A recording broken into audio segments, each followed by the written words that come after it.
22:13. Cambiemos de tema y hablemos sobre un libro que tengo en mis manos, que es de verdad una verdadera posibilidad de explorar la ciencia desde otro punto de vista. Les voy a hacer un par de preguntas para que ustedes vayan siguiendo un poquito esta línea y a lo mejor de pronto pueden contestar a estas preguntas. ¿Por qué sentimos placer por la música?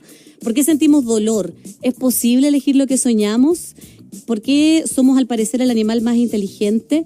¿Cómo podemos proteger al cerebro? Bueno, son varias preguntas que están respondidas, esas interrogantes, en distintos textos que escribieron varios autores que construyeron un libro que se llama Demente, el cerebro, un hueso duro de roer. Son distintos científicos, investigadores que hicieron un esfuerzo por llevar lo que se conoce en jerga científica como los papers a un lenguaje sencillo para que la gente pueda entender esos misterios de la ciencia en actividades cotidianas. Para hablar de ello está con nosotros Jesús Olivares. Él es uno de los coautores del libro Demente y además es editor de esta publicación. Viene de Valparaíso además, así que está aquí con nosotros. ¿Cómo estás, Jesús? Bienvenido. Muy buenas noches, Katy. Gracias por estar con nosotros y bueno, cuéntanos cómo surge la idea de hacer este libro Demente, que además hay que decirlo es publicado por la editorial Catalonia. Claro, mira, esto surge de la necesidad de comunicar la ciencia a la población en un lenguaje sencillo, como tú dijiste hace un momento. Hay 3 millones de publicaciones al año que se producen científicas con un lenguaje que es incomprensible, incluso a veces hasta para nosotros los científicos. Y surge la necesidad de primero comprenderlo nosotros y después llevar esto a la gente para que todos puedan comprenderlo. Obviamente no podemos abarcar los 3 millones de artículos que se publican al año, pero sí podemos hacer el esfuerzo de reconocer aquellos artículos que son de alto impacto, que son recientes y que tienen las publicaciones más novedosas en el área de neurociencia, que es lo que nos interesa a nosotros, y nos pusimos a la tarea de hacer estos artículos primero y después este libro. Ahora, el libro recopila a varios científicos o varios investigadores de distintas áreas, además. No, el área principal de todos ellos es la neurociencia, porque son todos estudiantes de posgrado en neurociencia, magíster y doctorado. Pero sí, dentro de la ciencia, ellos tienen una formación base que es distinta. Categorías específicas. Exacto, algunos son biólogos, otros son kinesiólogos, otros son bioquímicos, otros son psicólogos, etcétera, ¿sí?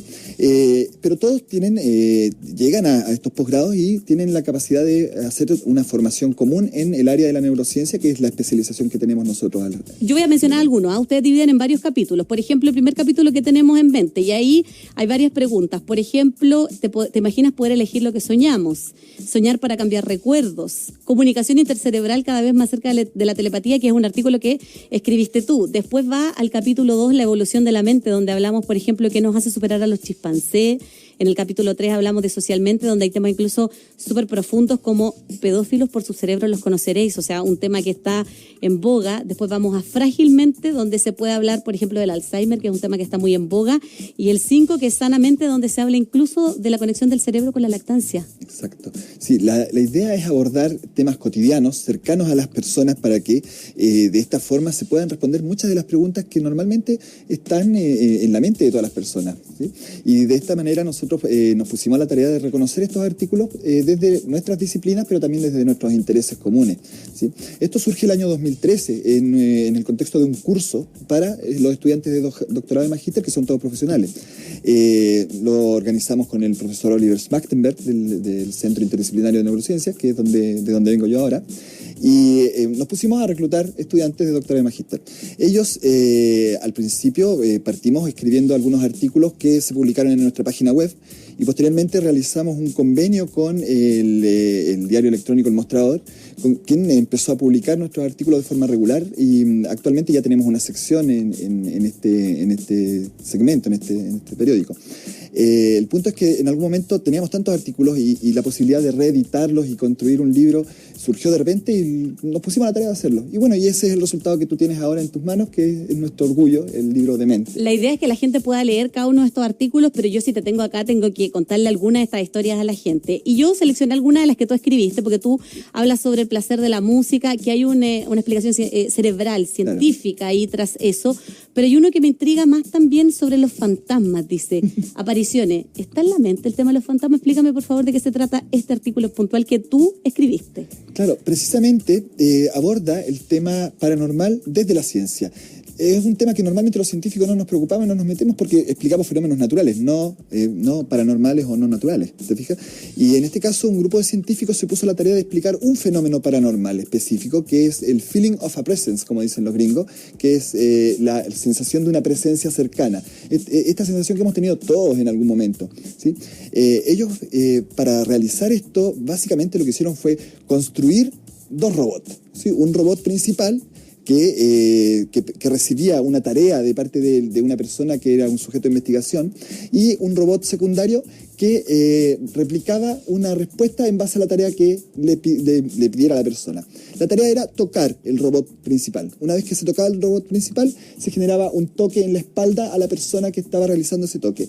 Al principio era con una sincronía perfecta. Si yo tocaba al mismo tiempo, me tocaba el robot la espalda, y las personas normalmente llegaron a tener la sensación de que se estaban tocando ellos mismos en la espalda, ¿sí? Luego, lo que hicieron también fue hacer un desfase temporal de hasta 500 milisegundos, o sea, hasta medio segundo de desfase temporal entre que yo toco el robot y el robot me toca la espalda. Uh-huh. Y en ese contexto pudieron, mientras también se hacían análisis de la actividad cerebral de estas personas, pudieron determinar que había una especie de desconexión, ¿sí? En que hacía creer que las personas estaban siendo tocadas por otra entidad que ellos no podían reconocer. Incluso algunas personas pidieron detener el experimento porque la sensación de miedo que les generaba era muy fuerte. Y es lo que sentimos todos en algún momento. O sea, hasta la persona más atea o agnóstica en algún momento va a sentir un miedo que es algo natural, que es una respuesta fisiológica. ¿Te fijas? Bueno, y eso se explica de una manera un poco más entretenida de lo que lo acabo de contar yo acá, porque tampoco quiero hacer tanto spoiler, ¿te fijas? Sí, claro, pero la idea es explicar cómo también ese cerebro, que es una máquina potente, que todos los seres humanos tenemos, permite explicar tantas cosas. El tema del placer por la música es algo que probablemente hemos escuchado, porque es bien parecido a otros placeres que nos provoca la vida, que algo se activa dentro, que nos permite generar esa conexión particular y esa sensación placentera. Claro. Mira, básicamente nosotros sentimos placer para sobrevivir, ¿sí? Si tú sientes placer al comer, vas a comer más. Si tú sientes placer al tener relaciones sexuales, vas a terminar reproduciéndote. ¿Te fijas? Entonces, esto se conoce como exaptación en evolución, ¿sí? Tenemos la capacidad de ocupar procesos fisiológicos que tienen una función específica en otras cosas que nosotros mismos podemos incluso hasta decidir por nuestra voluntad como seres humanos. El ejemplo que se manifiesta en el libro, que es el ejemplo específico de un escalofrío que se siente con ciertas melodías especiales y que lo sienten ciertas personas, no todas, se explica con un experimento que se realizó en el cual a muchas personas que sentían placer, este tipo de placer, que se manifestó en una encuesta primero que tuvieron que realizar, se les presentaron canciones que les gustaban y sus favoritas en el fondo, y canciones que no eran sus favoritas. Y en todos los casos en que sentían placer, ellos tenían que apretar un botón indicando además el tiempo de duración durante el cual ellos estaban sintiendo un escalofrío. Okay. ¿Sí? Al mismo tiempo se midió la actividad cerebral y se midió también la conductancia de la piel con una técnica que se conoce como Skin Conduct Reaction, ¿sí? O SCR. Al mismo tiempo, entonces, pudieron detectar que coincidía el tiempo durante el cual se producía el escalofrío con una mayor actividad entre la corteza auditiva y regiones internas del cerebro que están relacionadas con el placer. Y se producía esta reacción de la piel que permite aumentar la conductividad eléctrica, ¿sí? Entonces, al comparar con las personas que no tenían esta capacidad de sentir esos escalofríos, pudieron observar que había una mayor conexión, una mayor conectividad entre las áreas del cerebro que perciben, que captan inicialmente la información auditiva, y aquellas áreas del cerebro que son las encargadas de producir placer y otras situaciones que son inconscientes. Y esto envía una señal al sistema nervioso autónomo para poder realizar otros cambios fisiológicos que provocan la experiencia completa, que es sentir el placer por la música. Es de verdad algo alucinante esto, y una experiencia que de manera fácil, sencilla, estos científicos han plasmado en este libro que se llama Demente, el cerebro, un hueso duro de roer, que es de Editorial Catalonia. Está ya en las librerías, ¿cierto? En prácticamente todas las librerías. Está en Valparaíso, para la gente que está allá en Valparaíso, porque ustedes operan en el instituto allá en Valparaíso. Claro, nuestro centro está en Playa Ancha, en Valparaíso. Sí. Qué grande Playa Ancha, lindo lugar. Hermoso. Yo estudié en Playa Ancha. ¿En serio? Sí, en la Universidad de Playa Ancha sí, pero en el mismo vecina lugar nuestra. físico. Era vecina de ustedes, claro. Sí. Y la gente lo puede revisar entonces y puede conocer más de estas investigaciones que están en lenguaje sencillo, Exacto. entregadas al público. Quisiera destacar una cosa antes, que también lo he dicho en otras comunicaciones, que es el hecho de que nada de esto sería posible sin Iniciativa Científica Milenio, que ha financiado centros como el nuestro durante los últimos 20 años y este año está cumpliendo 20 años. Entonces también hay que destacar eso, así que es súper importante. Jesús Olivares, te quiero agradecer mucho por haber estado con nosotros. Un saludo grande a todos los autores que están aquí plasmados. Y bueno, y a propósito del placer por la música, te quiero invitar a ti y a todos los auditores a escuchar una canción que yo creo que nos va a provocar placer, porque lo que había que tener como punto de partida era que a uno le gustara, ¿no? Claro. Ya, y esta a mí, en lo personal, me gusta mucho. ¿Es Yo tu sé favorita? que es mi favorita de este grupo. Entonces yo sé que a mucha gente también le va a gustar. ¿Y por qué vamos a escuchar esta canción?